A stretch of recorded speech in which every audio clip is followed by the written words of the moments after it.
companies that make fake meat are looking to expand beyond the U.S. to China, since that country is one of the largest in the world in meat consumption. Eunice Yoon is in Beijing for us tonight.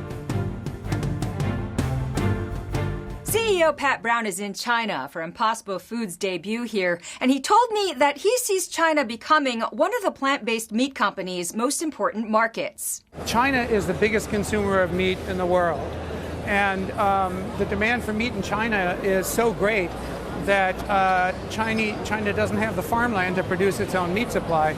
So it's a huge opportunity, a perfect opportunity for us to have a huge impact on climate change and the biodiversity impact of meat, because China is such a big consumer. On this trip, where he attended the import fair in Shanghai, Brown said he's looking for China-based partners.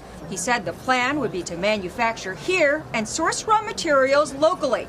He said he's confident the company would be able to maintain its strict quality control standards, and he's not concerned about China's slow approvals for GMOs. As for pricing, Brown said with pork and beef prices rising, his plant-based meat would be competitive.